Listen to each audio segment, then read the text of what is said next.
Hello दोस्तों, नमस्कार। स्वागत है आपका सक्सेस इन हिंदी अकेडमी। हमने सीरीज चलाई है दोस्तों 2004 से लेकर 2024 तक की। ये इतने प्रश्न है 2004 से 2024 में जितने भी आए हुए हैं, ये आपके पाठ्यक्रम को, ये मैं कहती हूँ कि बिल्कुल आपके पेपर हाथ में दे देंगे। मतलब आपका पेपर बिल्कुल इसी में से छपने वाला है। ये आप जानते, थोड़े प्रश्न नहीं है, विद एक्सप्लेन, व्याख्या सहित करवाऊंगी। और ये आपके UGC net, HPSC assistant professor, जिसमें भी नेट का पाठ्यक्रम लगा है, सभी के लिए बहुत ही महत्वपूर्ण है। इसके साथ ही टीजीटी पीजीटी के लिए भी महत्वपूर्ण है। तो पहला प्रश्न आपकी स्क्रीन पर है। चैनल को सब्सक्राइब कर लें अगर आप पहली बार आए हैं, तो लगातार तैयारी मेरे साथ करना चाहते हैं। बाकी की जानकारी मैं वीडियो के लास्ट में दूंगी, ठीक है? तो ज़रूर अंतिम समय तक मेरे साथ बने रहें। निम्नलिखित में से कौन द्रविड़ परिवार की भाषा है? तो इसमें 4 ऑप्शन आपके सामने है। उड़िया है, बंगला है, असमिया है, कन्नड़ है। तो ये रहेगा डी, कन्नड़ है। इसमें क्या है? डी उत्तर आएगा। कन्नड़ क्या है? द्रविड़ परिवार की भाषा है। तो इसमें देखेंगे विद एक्सप्लेन, हिंदी, उड़िया, बंगला, असमिया आदि भारोपीय परिवार की भाषा है। हिंदी, उड़िया, बंगला, असमिया, जबकि कन्नड़, तमिल, तेलुगु द्रविड़ परिवार की भाषा है। हिंदी, उड़िया, बंगला, असमिया तो क्या है? भारोपीय परिवार की भाषा है। और कन्नड़, तमिल, तेलुगु ये द्रविड़ परिवार की भाषा है। आगे देखेंगे किस क्षेत्र की बोली को काशी का कहा जाता है? बेसवाड़, बनारस, आरा, भोजपुर, मगध। तो काशी का कहा जाता है बनारस को। देखो दोस्तों, बनारस का पहले नाम काशी था। अब काशी क्षेत्र में जो बोली जाती है उसे काशी का कहा गया। जैसे हरियाणा में बोली जाती है, राजस्थान में राजस्थानी, मतलब उसके स्थान पर ही नाम, बोली का नाम उसके स्थान पर ही पड़ गया। ऐसे काशी का काशी का पड़ गया, राजस्थान का राजस्थानी के नाम पर, और हरियाणा का हरियाणवी। तो पहले बनारस का नाम काशी था। तो यहाँ हम एक्सप्लेन देखेंगे। बनारस की क्षेत्रीय बोली को काशी का कहा जाता है। अवध की क्षेत्रीय बोली को बैसवाड़ी कहा जाता है। काशिका का दूसरा नाम भोजपुरी है। तो ये प्रश्न भी याद रखने के योग्य है कि काशिका का दूसरा नाम क्या है? भोजपुरी है। तो भाई जिसकी तैयारी अच्छी है तो वो ऐसा कर लेना, वीडियो को स्पीड करके देख लेना, और जिसकी तैयारी कम है तो वीडियो को रोक कर देख लेना, ठीक है? देवनागरी लिपि की उत्पत्ति किससे हुई है? बिल्कुल आसान प्रश्न है। ख्रोष्टी, पैसाची, ब्राह्मी, कैथी। तो ब्राह्मी से हुई है। और इसका हम एक्सप्लेन देखेंगे। तो ये देखो, ये प्रश्न इतनी बार आया, बहुत ज़्यादा बार पूछा जाता है। इसका आप क्रम याद रखना। तो पहले है ब्राह्मी आई। ब्राह्मी की दो शैलियाँ थी, जिसमें दक्षिणी शैली और उत्तरी शैली। दक्षिणी शैली के अंतर्गत आएंगे आपकी 3, तेलुगु, तमिल और कन्नड़। अब उत्तरी शैली की में आपकी गुप्त लिपि पहले चौथी पांचवी शताब्दी। उसके बाद कुटिल लिपि, जिसके 2 भाग थे, सिद्ध मातृका और कुटिल। मतलब एक ही के 2 नाम है, कुटिल या कहिए या सिद्ध मातृका कहिए। देवनागरी लिपि 9वीं शताब्दी है, जिसमें शारदा लिपि 10वीं शताब्दी। तो आप एक बार रोक के देख लेना इसे, ठीक है? अष्टछाप के कवियों में प्रथम नियुक्त कीर्तनकार कवि कौन है? तो अष्टछाप के कवियों में प्रथम कौन से हैं? आप सभी इसमें आपके कुंभन दास, ठीक है, प्रथम। और अष्टछाप की स्थापना किसने की थी?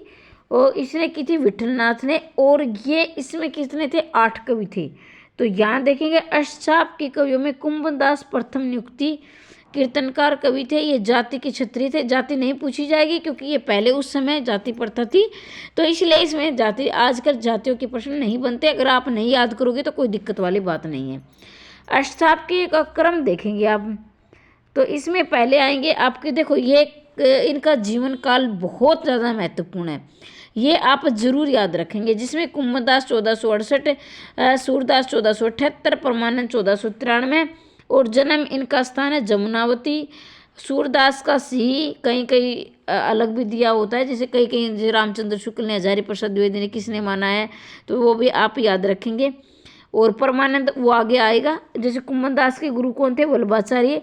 तो 4 शिष्य किसके थे? वल्लभाचार्य के। और 4 शिष्य किसके थे? विठलनाथ के हैं थे। तो वो कौन से थे वो हमें आगे एक्सप्लेन के द्वारा सब कुछ आ जाएगा, कुछ नहीं छूटेगा। देखो इसमें अब वो 4 किसके थे? विठलनाथ के थे। अब नहीं, वल्लभाचार्य के। और ये 4 किसके थे? विठलनाथ के थे। और विठलनाथ दास ने स्थापना की थी अष्टछाप की। तो इसमें कृष्णदास 1496, गोविंद स्वामी 1505, शीत स्वामी 1515, चतुर्भुजदास 1530 और नंददास 1533। अब इसकी ट्रिक कैसे, देखो कस्पक आप याद करेंगे, कस्पक तो ये किसके थे, वल्लभाचार्य के क्या शिष्य थे। कैसे क्या थे, कुंभनदास, और पैसे सैसे सूरदास, पैसे परमानंद दास और कैसे कृष्णदास। तो कस्पक आप याद रखेंगे, कस्पक। अब दूसरी ट्रिक देखेंगे, दूसरी आप गोविंद छीत चतुर्भुजनंदा, गोविंद छीत चतुर्भुजनंदा 2-3 बार याद रखोगे, 2-3 बार आप रिवीजन करोगे, याद हो जाएगा। गोविंद छीत चतुर्भुजनंदा, तो ये किसकी है, ये इतने 4 किसके हैं, विठलनाथ के हैं। तो इसमें इनका जन्म देखे आप याद कर लेंगे। जायसी कृत पद्मावत क्या है, पुराण काव्य, धर्म काव्य है, क्या है, चंपू काव्य है। तो 5 का आप करेगा ऑप्शन के रूपक काव्य है। पद्मावत किसकी, जायसी की, और 1540 में इसका क्या है, इसकी रचना हुई थी। तो ये देखो 1540 ईस्वी, इसमें क्या है, उच्च कोटि की प्रबंध काव्य है। डॉक्टर नंगेंद्र ने इसे प्रतीकात्मक या रूपक काव्य कहा, इसे समासोक्ति काव्य भी कहा जाता है। तो यहाँ से आपके 2 प्रश्न और बन गए, बल्कि 3। 1540 ईस्वी में इसकी क्या रचना हुई थी, डॉक्टर नगेंद्र, इसे प्रतीकात्मक या रूपक काव्य कहते हैं, और इसे समासोक्ति काव्य भी कहा जाता है पद्मावत को, ठीक है। और मेरे बसों मेरे नैनन में नंदलाल किसकी पंक्ति है, तो 6 का आप देखेंगे, इसकी सी है, मीराबाई की है, और ये किसके संबंध में है, कृष्णदास के संबंध में है। पूरी डिटेल हम यहाँ देखेंगे। देखो मैं कह रही हूँ कुछ नहीं छूटेगा, जितने पेपर में कितने प्रश्न आएंगे, 100 प्रश्न आएंगे। मैं इसकी बात कर रही हूँ आपके एसपीएससी असिस्टेंट प्रोफेसर की, और यूजीसी के तो हैं। तो मुझे लगता है कि इसी में से आपके 70 क्वेश्चन इसी में से छपने वाले हैं, और 70 प्लस ही होंगे, कम नहीं होंगे। बसो मेरे नैनन में नंदलाल, मीराबाई। लरिकाई को प्रेम कहूँ, अली अरी छूटत, ये किसके, सूरदास की है। मन नव मरकत मनी श्याम मनी ब्रजबाला, वृंदावन को रिजे मनु परे माला, तो ये किसकी है, नंदलाल की है। कंचन मणि मरकत रस औपी, नंद सुवन के सगम सुख कर अति विराजती, गोपी कृष्णदास की है। तो बसो मेरे नैनन में नंदलाल, मीराबाई। लरिकाई को प्रेम कहो, अली कैसे करी छूटत, सूरदास की। नव मरकत मनी श्याम मणिगम ब्रजबाला, वृंदावन को रिजे मनु मरवाला, नंदलाल की। कंचन मणि मरकत रस ओपी, नंद सुवन सगम सुख अधिविराजित, तो ये कृष्णदास की है। तो ये 4 पंक्तियाँ आप याद रख लेंगे। और सबसे ज़्यादा महत्वपूर्ण मैं बता देती हूँ, ये दोनों परीक्षा में बहुत पूछी जाती हैं, ठीक है। जहाँ देखो वैसे तो सारे पूछे गए हैं ये, लेकिन कोई बहुत ज़्यादा महत्वपूर्ण हो जाता है तो मैं उसके लिए आपको सचेत करती हुई चलूँगी। अमिये हलाल मद भरे, श्वेत श्याम रत्नार, जियत मरत झुकी झुकी परत, जे चितवत हर बार। अमिये हलाल मद भरे, श्वेत श्याम रत्नार, जियत मरत झुकी झुकी परत, जे चितवत हर बार। तो ये किसकी पंक्तियाँ हैं, ये आपकी रसलीन की पंक्तियाँ हैं, ठीक है। तो देखो इसकी ट्रिक मैं आपको बता दी। तो अमिये हलाल, अमिये क्या होता है, मीठा होता है। अमिये मतलब अमृत, और उसमें क्या आता है, रस होता है। अम्लीय मतलब क्या होता है, अमृत, और अमृत में क्या होता है, रस होता है। तो ये इसलिए किसकी, रसलीन की है। तो थोड़ी सी ट्रिक के द्वारा भी आप इसे याद कर लेना। फिर देखो यहाँ इसे संबंधित महत्वपूर्ण पंक्तियाँ, अम्लीय हलाल भरे भरे रसलीन, सोए ओढ़त पीत पट्ट, श्याम सलोने गात, मनोनील मिसैल पर आत्म भरो प्रभात, ये बिहारी की पंक्तियां हैं। तो देखो बिहारी ने क्या है, गागर में सागर भरा है। तो इनकी बिहारी की अगर पंक्तियों की ये है कि ये पंक्तियां 2 लाइनों से ज़्यादा नहीं होगी। पहले तो इनकी ये निशानी होगी, दूसरी इसकी भाषा ऐसी होगी जैसे एचपीएससी क्या है, सब्जेक्टिव पेपर लिखवाते हैं ना, बिल्कुल सटीक टू बात है ना, गागर में सागर भरने वाला। तो वही बात है, इन्होंने बिल्कुल गागर में सागर भरा है। इसने एक बिहारी सत्सई से काफ़ी प्रसिद्ध हुए थे, एकमात्र रचना इनकी बिहारी सत्सई है। तो ये इसकी अति सुदो सने को मारुग, जहाँ ने कुछ सियानत बाक नहीं, वेरी वेरी इंपॉर्टेंट पंक्तियाँ, बहुत ज़्यादा महत्वपूर्ण, बार बार पूछी। घनानंद, अब घनानंद आप जानते, सुजान नामक प्रेमिका जो नर्तकी थी उससे प्रेम करते थे, और उन इनका प्रेम एकनिष्ठ प्रेम था। एकनिष्ठ मतलब यही प्रेम करते थे, मतलब एक तरफा था, दूसरी तरफ से कोई रिस्पॉन्स नहीं मिला और वही इनको ठुकरा दिया। तो अति सुदो स्नेह को मार्ग, मतलब इनका कहने का मतलब जो स्नेह का मार्ग है, जो प्यार का मार्ग है, उसमें कोई छल कपट नहीं होना चाहिए, बिल्कुल सीधा, और सबकी उस पर चलने की बस की बात नहीं है। उसमें क्या है बोलते हैं शान, मतलब जो शाना बनने की जरूरत इसमें नहीं होती है। तो ये घनानंद की पंक्तियां हैं। तो यद्यपि सुजाति सुलक्षणी सुवर्ण सूरत बसु विना विष्णु बिनु ने विराजे कविता वनिता मित्य। तो ये इसकी केशवदास की, केशवदास को कठिन काव्य का प्रेत किसने कहा है? रामचंद्र शुक्ल ने कहा है। तो ये भी आप याद करेंगे। तो इस प्रकार से ये आप रोक के देख लेना। भैरवे रामायण किसकी रचना है? ये तुलसीदास की है। भैरवे रामायण किसकी? तुलसीदास की है। और अब आगे बढ़ते हैं। तो ये देखिए तुलसीदास की भैरवे रामायण तुलसीदास। साहित्य लहरी किसकी है? सूरदास की है। रास पंचादाई नंददास की, और रास पंचायदाई किसमें? रोला छंद में लिखी गई है। ये भी कई बार याद पूछी गई है। रास पंचायदाई रोला छंद, रै से रास और रै से रोला, ऐसे भी आप याद कर सकते हैं। विज्ञान गीता किसकी? केशवदास की है। आगे बढ़ते हैं। हिंदी प्रदीप के संपादक कौन है? तो हिंदी प्रदीप के संपादन कौन है? बालकृष्ण भट्ट। ये पत्रिकाएं आई, ये सब कुछ इसके अंदर ही आ जाएगा, कुछ नहीं छूटेगा इसमें। ठीक है, आगे बढ़ते हैं। ये देखो सारी, देखो मैं कह रही हूँ ना, इतनी अच्छा जो मैंने पीडीएफ बनाई है, और इसमें से कुछ भी अपने एक पत्रिका आ गई तो पूरी एक्सप्लेन जो है आपके सामने होगी। जिसमें आपकी है हिंदी प्रदीप बालकृष्ण भट्ट की 1877। इनका सन भी याद रखें, क्योंकि नेट और इसमें क्या है एसपीएससी में सीरीज वाले पूछे जाएंगे। बाला बोधनी 1874 भारतेंदु की है। और ये सारी कैसी है? मासिक पत्रिका है। हिंदी प्रदीप, देखो मैंने तो देखो कैसे, मैं अपने बताती हूँ मैं कैसे याद करती हूँ। जैसे हिंदी प्रदीप है, में प्रदीप आया तो मैंने इसको प्रयाग से याद कर लिया था। हिंदी प्रदीप ऐसे प्रयाग। 1877 बालकृष्ण भट्ट। फिर है बाला बोधनी, भारतेंदु की मासिक है बाला बोधनी। और मैंने इनके नाम कैसे याद किए थे भाई? थोड़े बड़े बड़े नाम है तो मासिक, महीना बड़ा लंबा चलता है तो मासिक। अब क्या, और ये कितनी बनारस की। अब भारतेंदु की जितनी भी पत्रिकाएं हैं ज़्यादातर इसमें बनारस या काशी में लिखी, बनारस का नाम ही काशी है, तो वहाँ मैंने ज़्यादातर इनमें देखी आपने बनारस काशी में लिखी गई थी। तो ये 1874। और सदादर्श लाला श्रीनिवास दास, ये भी मासिक है, ये भी काशी से आई थी। और भारतेंदु 1884 राधाचरण गोस्वामी वृंदावन। तो यहाँ आप कंफ्यूज नहीं होना है आपको। भारतेंदु है ना, तो भारतेंदु नाम से भारतेंदु ने नहीं लिखी थी, भारतेंदु नाम से राधाचरण गोस्वामी ने लिखी थी, और ये वृंदावन में लिखी थी। ये क्या ये प्रकाशित होती थी। ठीक है। तोड़ने होंगे मठ और गढ़, ये भी बहुत ज़्यादा महत्वपूर्ण है। तो 10 का आपका उत्तर रहेगा ऑप्शन नंबर आपका डी, मुक्ति बोध की। तोड़ने होंगे मठ और गढ़। अब देखो, अब आप किसी चीज़ का विरोध करोगे, सब कुछ तोड़ोगे, तो इसका मतलब आप मुक्ति चाहोगे। ठीक है ना। तोड़ने होंगे मठ और गढ़, जब देश आज़ाद हुआ था सब कुछ तोड़फोड़ कर दिया था, मतलब वो मुक्ति चाह रहा था। तो देखो इससे महत्वपूर्ण पंक्तियां देखेंगे। तोड़ने होंगे मठ और गढ़, सब ये मुक्ति बोध की। राष्ट्र गीत में भला कौन? वह भाग्य विधाता फटा सुतन्ना पैन जिसका गुण हर चरना गाता। रघुवीर शाही की पंक्तियां हैं। और कई दिनों तक चूल्हा रोया चक्की रही उदास, कई दिनों तक कानी कुतिया सोई उसके पास नागार्जुन की है। तो देखो मैंने इसको कैसे याद किया था।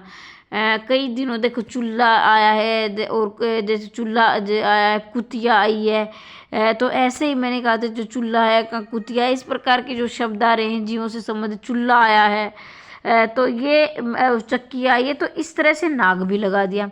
कुतिया और नाग, तो नागार्जुन है। तो जैसे पहली बार जो तैयारी आपने तो रट रखा है जिसकी अच्छी तैयारी, लेकिन जो पहली बार पेपर देने जा रहा हूँ उनके लिए बता रही हूँ मैं। अब ऐ शब्द अदरों का सुन भास, मैं कभी हूँ पाया प्रकाश निराला। ठीक है, तो एक बार रोक के एक बार इसको रिवीजन कर लेना। आवारा मसीहा किसकी रचना है? तो आवारा मसीहा है विष्णु प्रभाकर की रचना है। किसकी है? विष्णु प्रभाकर की है। और ये किसके जीवन पर आधारित है? ये शरत चंद्र चट्टोपाध्याय के जीवन पर आधारित है। और ये क्या है? पहले आप पूरा एक्सप्लेन यहाँ देखो, ठीक है, क्योंकि मुझे करने की आवश्यकता है नहीं, ये पूरा दिया हुआ है यहाँ। आवारा मत्स्य 1974 विष्णु प्रभाकर, ये जी क्या है, जीवनी है। और ये विष्णु प्रभाकर क्या है, लेखक है, लेकिन जीवन से संबंधित किसके, शरत चंद्र चट्टोपाध्याय के। विष्णु प्रभाकर ने इसे लिखा है और जीवनी किसकी लिखी है, शरत चंद्र की लिखी है। और कब लिखी है, 1974 में लिखी है। फिर उत्सव पुरुष 2003, ये महित्मा नरेश मेहता। यहाँ देखेंगे नोट में देखेंगे आवारा मसीहा 1974 विष्णु प्रभाकर द्वारा लिखित शरत चंद्र चट्टोपाध्याय की जीवनी। इसके 3 खंड है, तो ये 3 खंड भी आप याद रखेंगे, दिशाहारा, दिशा की खोज और दिशांत। दिशाहारा, दिशा की खोज और दिशांत। अब देखो इसमें क्या है, दिशाहारा थोड़ी ट्रिक में बता देती हूँ। दिशाहारा मतलब देखो, ये मान लीजिए आप किसी पेपर की तैयारी कर रहे हो, तो आप दिशे आ रहे हो, कभी इधर से कभी वो याद कर रहे हो, कभी वो, मतलब भटके हो। और फिर आपको क्या लगता है, मान लीजिए आपको अच्छा पाठ्यक्रम मिल जाए, तो आपको दिशा की खोज आपकी समाप्त हो गई। हाँ भाई मुझे ये याद करना है, मान लीजिए आपको मेरी वीडियो मिल गई, तो आपको ये लगेगा हाँ ये पर्सन मैं कर लूँगा या कर लूँगी, तो मुझे क्या दिशा की खोज मिलेगी, अब मैं यही रटूँगा। फिर क्या होता है कि आपका चयन हो जाता है, तो आपका दिशा का अंत हो जाता है, मतलब आपको जो चाहिए वो आपका ज़िंदगी में मिल गया। तो इस तरह से ट्रिक के द्वारा याद कर लिया करो, मैं तो ऐसे याद करती हूँ। पशु पक्षियों पर लिखित महादेव वर्मा का रेखा चित्र है। पथ के साथ ही मेरा परिवार, समृद्धि की रेखाएं, अतीत के चलचित्र। अगर आपने नहीं भी पढ़ा है तो भी आप इसे निशान लगा सकते हैं। क्यों लगा सकते हो, देखो पथ के साथ ही तो वो होगा, पथ के साथ ही जैसे कि मान लीजिए आप अपनी तैयारी कर रहे हो, तो आपके बहुत सारे दोस्त हो, तो वो आप होगी कि आपके पथ के साथी हो गए। अब मेरा परिवार आप सोचोगे, देखो मेरा ये क्या है, महादेवी क्या मानती थी, पशु पक्षियों को अपना परिवार मानती थी। जैसे गिल्लू है, गिलहरी है, गाय के, जैसे गाय का नाम क्या था, गोरा था। तो इन्होंने तमाम, मैंने ये एक कहानी पढ़ी है, गोरा कहानी, जो इनकी है गाय के ऊपर है। एक इन्होंने गिलहरी पर कहानी लिखी है, तो इन्होंने जैसे मोर पर लिखी है, तो ये तमाम पशु पक्षियों पर इन्होंने कहानी लिखी है। तो ये अपने परिवार को उसे मानती थी, तो ये बी इसका ऑप्शन नंबर सही रहेगा। समर्थित रेखाएं, अतीत के चलचित्र, ये भी क्या इनके संस्मरण हैं। आगे बढ़ते हैं। 13वां प्रश्न, वैसे तो 13वां है, लेकिन देखो कितने प्रश्न हम कर चुके हैं। 1% के मतलब ये मान के चले कि 1% तैयार करते तो आपके 4 ऑप्शन से तैयार हो जाते हैं। तो ये एक्सप्लेन जरूर पढ़ लेना, इनमें से भी आएंगे। अतीत के चलचित्र 1941 की, समृद्धि की रेखाएं 43 की, मेरा परिवार 1972 की है। तो इसकी मैंने एक ट्रिक बनाई है। देखो मेरा परिवार क्या है, बेहतर है, आप इसे याद करेंगे। बेहतर, बेहतर मतलब अच्छा, तो अपने परिवार को सब बेहतर कहते हैं, बेहतर और बेहतर, ठीक है। बेहतर और बेहतर एक मतलब उच्चारण, इनकी समानता उच्चारण में। मेरा परिवार बेहतर है, आप इसे याद करेंगे तो बेहतर। महादेव वर्मा के रेखा चित्र है, ये अतीत के चलचित्र। समृद्धि की रेखाएं, मेरा परिवार, ये क्या है, इनके चलचित्र हैं, मतलब रेखा चित्र है, माफ कीजिए रेखा चित्र है। मेरा परिवार में उन्होंने नीलकंठ मोर, मैंने अभी थोड़ी देर पहले आपको बताया था, नीलकंठ मोर, गिल्लू गिलहरी, सोना हिरणी, दुर्मुख खरगोश, गोरा गाय, नीलू कुत्ता, निको नेवला, रोजी कुतिया, रानी घोड़ी आदि पक्षियों का वर्णन किया है। आप एक बार रोक के देख लेना। पथ के साथी में 1956 का संस्मरण, पथ के साथी 1956 का है, ये महत्वपूर्ण है। मेरा परिवार महत्वपूर्ण है, 1972 का है। तो एक बार आप इसे अपने तरीके से याद कर लेना। रामचंद्र शुक्ल की आलोचना कृति कौन सी है, रस सिद्धांत, स्वरूप, काव्य मीमांसा, रस मीमांसा, व्यंग्य में विमर्श। तो 13 का आपका रहेगा ऑप्शन नंबर सी, रस मीमांसा किसकी, रामचंद्र शुक्ल का क्या ये आलोचनात्मक कृति है, ठीक है। और ये बार बार परीक्षा में पूछी गई, याद कर लेना। पूरा विवरण हम यहाँ देखेंगे संपूर्ण का। रस मीमांसा आचार्य रामचंद्र शुक्ल, रस सिद्धांत, स्वरूप एवं विश्लेषण आनंद प्रकाश दीक्षित। अब देखो संपूर्ण सिद्धांत का क्या स्वरूप जानने का, विश्लेषण करेगा, ये कौन कर सकता है, जो दीक्षित होता है। दीक्षित मतलब बहुत ज़्यादा शिक्षा जिसने ली हो। एक होती है शिक्षा और एक होती है दीक्षा, उसमें क्या अंतर होता है। शिक्षा तो जैसे हम ले रहे हैं, तो हम क्या ले रहे हैं, शिक्षा ले रहे हैं। लेकिन जो वो कोई इंसान इससे भी आगे बढ़ जाता है, जैसे ज्ञान में, फिर उसको अपने ज़िंदगी में उतार लेता है, वो दीक्षित हो जाता है। तो दीक्षित जो अपनी ज़िंदगी में फिर उसे आनंद प्राप्त हो जाता है। तो रस, सिद्धांत, स्वरूप एवं विश्लेषण, जिसने अपनी ज़िंदगी में आनंद और दीक्षा प्राप्त की, वही ले सकता है। तो ये छोटी सी ट्रिक है। काव्य मीमांसा राजशेखर की है, वांग में विमर्श विश्वनाथ प्रसाद मिश्र की है। तो मैंने इसे याद किया था, वैसे वांग में वैसे विश्वनाथ प्रसाद मिश्र। ठीक है। मनोविश्लेषण से लिखे उपन्यासकार कौन है, तो इलाचंद्र जोशी। ये एक तरह से साइकोलॉजिस्ट जो होते हैं, जो मन का अध्ययन करते हैं, जिसमें इलाचंद्र जोशी हैं। तो पूरा विवरण ये देखेंगे, मैंने इसलिए नहीं बताया क्योंकि यहाँ दिया ही है। ये 3 ऐसे थे जो कि मनोविश्लेषणवादी उपन्यासकार या कहानीकार थे। जैसे इलाचंद्र जोशी, इनका जन्म है जीवन काल है 1902 में इनका जन्म हुआ था, 82 में मृत्यु हो गई थी। अज्ञे 1911 है, जैनेन्द्र 1905 है, देवरिया डॉक्टर देवराज 1917 है। वैसे तो 4 हैं, लेकिन आपकी परीक्षा में ज़्यादातर 3 ही आ जाते हैं, तो एक बार चौथा भी देख लेना चाहिए, डॉक्टर देवराज भी, क्योंकि अभी कंपटीशन, पहले तो ये 3 में पूछे जाते थे, लेकिन आजकल डॉक्टर देवराज को भी पूछ लिया जाता है, 1917।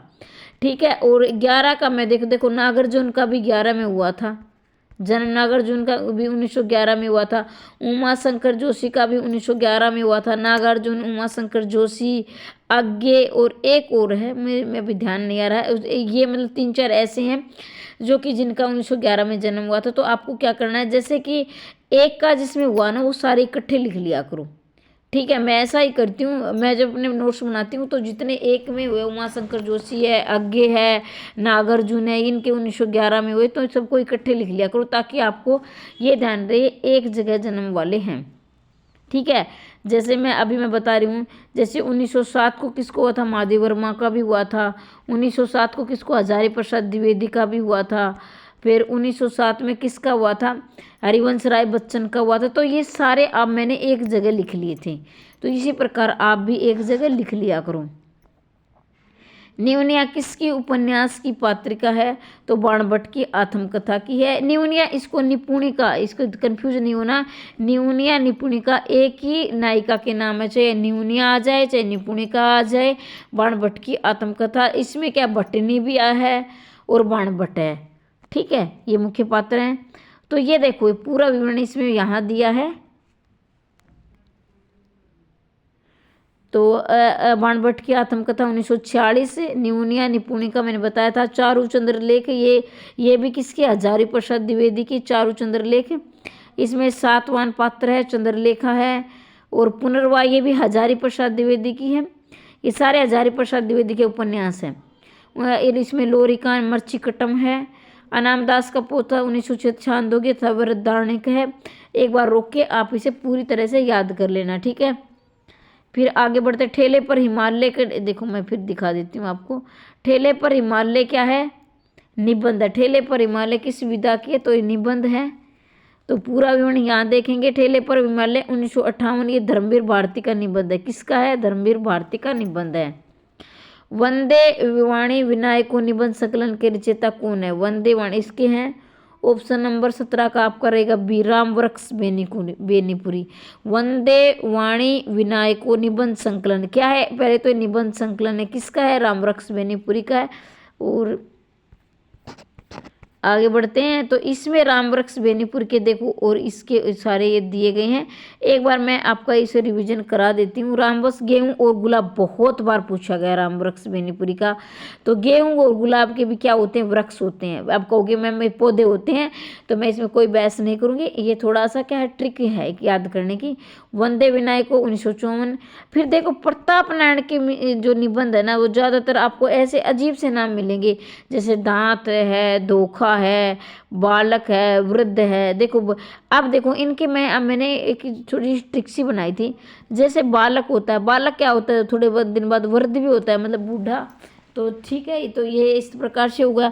अब दांत देखो, शरीर के अंगों पे नाम आप देखो, जैसे शरीर के नाम आप देखो, दांत है, दांत भो मतलब आंखों के ऊपर की जो भो होती है। फिर क्या है, मूछ है। तो इस प्रकार से आप देखेंगे, दांत, भो, मूछ, ये इस करके आप। फिर बालक, बालक, वर्ध। तो इसके बाद घुरे का लत्ता भिने, अपवे, फिर वरदान, ईश्वर की मूर्ति, होली होरी। तो इस प्रकार के इनके थोड़े निबंध अजीब से हैं, तो आप एक बार इसको पढ़ लेना, ये महत्वपूर्ण है। जैसे धोखा बहुत पूछा जाता है, दांत महत्वपूर्ण है, और भौं पूछी गई है, कई बार ये पूछे गए हैं, और इसमें दान ये महत्वपूर्ण है। डॉक्टर विद्या निवास के देखेंगे चितवन की छाप बहुत बार पूछा गया है। फिर तुम चंदन हम पानी, तो देखो दोस्तों यहाँ ध्यान रखना, तुम चंदन हम पानी विद्या निवास मिश्र का क्या है, निबंध संग्रह है, लेकिन तुम चंदन हम पानी रैदास की ये पंक्तियाँ हैं। अगर पंक्तियाँ पूछी जाए तो रैदास की आएंगी, और निबंध पूछा जाए तो विद्या निवास मिश्र का आएगा। मेरे राम का मुकुट बिगड़ा, ये तो आपके पाठ्यक्रम में ही है, 1974। तमाल के झरोखे 1981। संचालना, फिर सीरीज की याद आई, तो सीरीज की याद आई भी आपके पाठ्यक्रम में पूछा गया है। राम का मुकुट बिगड़ा, ये भी आपने पढ़ा होगा, तो ये जरूर आप याद रख लेना। आपके प्रिया नीलकंठी कुबेरनाथ का है। विषाद योग, निषाद बांसुरी, फिर और कौन सा महत्वपूर्ण है, एक बार सारे पढ़ लेना आप, ठीक है। लेकिन इसमें प्रिया नीलकंठी महत्वपूर्ण है, रस आखेट महत्वपूर्ण है, और निषाद बांसुरी, विषाद योग ये महत्वपूर्ण है, ये क्योंकि ये कई बार पूछी गई है आपकी परीक्षा की दृष्टि से। फिर भरतमुनि के रस सूत्र में क्या में किसका उल्लेख नहीं है, तो भरतमुनि, पहले तो जो नाट्य शास्त्र की इसकी पुस्तक है तो ये भरतमुनि की है, और एक है दूसरी शताब्दी के। सबसे पहले इस काव्य शास्त्र में भरतमुनि से शुरुआत होती है। इन्होंने रसों की संख्या कितनी मानी है, 8 मानी है। कई बार पूछा गया कि रसों की संख्या कितनी, 8, और ये किसमें, नाट्य शास्त्र इनकी पुस्तक में इनका वर्णन है। अलंकार इन्होंने कितने माने हैं, 4 अलंकार माने हैं। दोष कितने माने, 10 दोष माने हैं। गुण कितने माने, 10 गुण माने हैं। तो एक बार 2 बार वीडियो को काम करते भी सुन लिया करो, तो भी आपको 10 गुण, 10 दोष, 4 अलंकार, 8 रस, तो ये देखेंगे। तो इसमें आपका स्थायी देखो यहाँ पूरा विवरण है। भरतमुनि नाट्य शास्त्र व्याख्या की है। भरतमुनि रस सूत्र, विभाव अनुभाव, वे विचारी योग निष्पत्ति, इतनी बार ये लाइन आई, बहुत ज़्यादा बार पूछी गई है, तो इस वीडियो को रोककर आप इसे सुन लेना। फिर संचारणी कला संकल्प उद्गोता कौन है, तो भट्टनायक है। तो देख, नायक होते हैं बड़े साधारण तरीके से हो। आपने कोई भी जैसे कोई अच्छा काम करते हैं अपनी ज़िंदगी में आगे, वो बड़े साधारण से इंसान होते हैं, देखने में नायक नहीं लगते, वास्तव में उनका व्यवहार बहुत अच्छा होता है। प्रतिष्ठापक के क्या है, भट्टनायक है, जिसमें पाठक, श्रोता, दर्शक, पाठ आदि की रसानुभूति होना ही साधारणीकरण है। अब साधारणीकरण किसे कहते हैं, जैसे आप देखो, मैं क्या है पढ़कर आपको सुना रही हूँ, आप क्या कर रहे हो, सुन रहे हो, और दर्शक मतलब देख भी रहे हो, और साधारणीकरण, और फिर उसे आप ग्रहण कर रहे हो। तो इसकी जो व्याख्या दी थी वो भट्टनायक ने दी थी। फिर आज का हमारा अंतिम क्वेश्चन है, कुशब्द की द्व्यर्थ योजना में कौन सा अलंकार है, तो वक्रोक्ति अलंकार है। वक्रोक्ति का मतलब होता है टेढ़ा। तो एक बार मैं इसको एक्सप्लेन कर देती हूँ। यहाँ सारे अलंकार दिए हैं। वक्रोक्ति जहाँ पर वक्ता, कथन या श्रोता सीधा इसमें क्या नहीं देंगे, बल्कि व्यंग्य या काकुस, जिसके जो व्यंग्य के माध्यम से, जिसमें क्या है 2 भेद होते हैं, जिसमें आपके सलेश वक्रोक्ता और काकु वक्रोक्ति। तो वक्रोक्ति के भी 2 भेद हैं, जिसमें क्या है काकु वक्रोक्ति और सलेश वक्रोक्ति। गौरवशालिनी हमारी प्यारी सदा तुम्हें एक अष्ट हो न गेहूँ नहीं हो, अवसा अनि नहीं। तो ये क्या है, इसके भेद दिए गए हैं। अब क्या है, थोड़ा सा मैं काकु वक्रोक्ति सलेश तो आपका साधारण सा मिलेगा, लेकिन काकु वक्रोक्ति वो होगा जिसमें उच्चारण की दोषता होगी। यानी उच्चारण मतलब कि अब मैं कहती कुछ हूँ और आपको सुने कुछ हो, तो उसमें क्या है काकु वक्रोक्ति होता है। और सलेश में क्या होता है, उसमें अर्थ चिपका हुआ होता है। सलेश का अर्थ है चिपकना या मिलना अथवा संयोग। एक शब्द के साथ अनेक अर्थ चिपके होते हैं। जैसे एक महत्वपूर्ण उदाहरण है, ये उदाहरण है इसका, किसका है, बिहारी का है। मेरी बहु बाधा हरो राधा नागरी सोई, जा की तन जाई प्रत श्याम दुति होई। तो ये किसकी है, बिहारी की ये पंक्तियां हैं। अनुप्रास अलंकार, और फिर क्या है, इसमें वर्णों की आवर्ती होती है, सबको याद है, मैं की आवर्ती यहाँ हुई है। फिर उत्प्रेक्षा अलंकार, जिसमें मानो मनो जानो जनु जैसे संभावना इसमें पाई जाती है। मानो मनो जानो जनु जैसे क्या है, इसमें आपको शब्द भी देंगे, जैसे सोहत ओडे पीठ श्याम सलोने गात, मनो आया ना इसमें, तो मानो मनो जानो जनु, तो इसमें क्या है उत्प्रेक्षा अलंकार है। तो आज की वीडियो कैसी लगी कमेंट के माध्यम से अवश्य बताना। ये PDF तो मैं निःशुल्क भेज रही हूँ, ठीक है, कमेंट के बता। और व्हाट्सएप लिंक से जुड़ना ना भूलें। आप इसके वीडियो इसमें डिटेल में जाओगे, डिस्क्रिप्शन में व्हाट्सएप का लिंक मिल जाएगा, या फिर चैनल का विवरण होता है उसमें भी आपको, तो व्हाट्सएप लिंक ज़रूर ज्वाइन करें। और ये मैं आपको ये PDF व्हाट्सएप पर भेज दूँगी, ठीक है। लेकिन अगर आपको संपूर्ण पाठ्यक्रम की चाहिए, क्योंकि कई दोस्त जल्दबाजी में वीडियो सुनते नहीं हैं और वो संपूर्ण पाठ्यक्रम फ्री में मांग लेते हैं, तो संपूर्ण पाठ्यक्रम मात्र 999 रुपये में है, जिसमें आपको कहीं से इधर उधर भटकने की जरूरत नहीं होगी, जिसमें आप UGC नेट ऑब्जेक्टिव सब्जेक्टिव तमाम आपकी तैयारी हो जाएगी। सिर्फ 999 रुपये की PDF है। लेकिन अगर आपको निःशुल्क चाहिए तो ये PDF मैं निःशुल्क भेजूंगी, लेकिन ये भेजूंगी तब जब मेरा पेपर मैं पूरा करवा दूंगी, ठीक है। तो ये बाद में मिलेंगे आपको, और ज़्यादा से ज़्यादा शेयर करें। और ये इतने मैं गारंटी लेती हूँ कि इससे बाहर कोई प्रश्न नहीं जाएगा। 2004 से 2024 तक जितने भी प्रश्न आए सारे हम कंप्लीट करेंगे। तो वीडियो कैसी लगी, अपनी अटेंडेंस जरूर लगाया करो। जब आप रिस्पॉन्स नहीं देते हो तो मुझे लगता है कि आपको पसंद नहीं आ रहा। तो अपनी वीडियो के माध्यम से एक मैसेज जरूर लिखें। मेरी मेहनत का बहुत समय लगता है दोस्तों, वीडियो बनाने में कम से कम 3 से 4 घंटे लग जाते हैं, एडिटिंग करनी पड़ती है और फिर उसे बनाना पड़ता है, फिर मैं भी तैयारी करके आती हूँ, तो वहाँ बहुत ज़्यादा इसमें समय लगता है। तो इस समय की ज़रूर कदर करें, वीडियो को ज़्यादा से ज़्यादा शेयर करें और सब्सक्राइब करना ना भूलें। जितने भी दोस्त हैं सबको शेयर कर देना, ठीक है। आज के लिए इतना ही, और मैं चाहती हूँ इसी भर्ती में आपका चयन हो जाए। हंसते रहिए, मुस्कुराते रहिए, दिन दोगुनी रात चौगुनी उन्नति करते रहिए। धन्यवाद।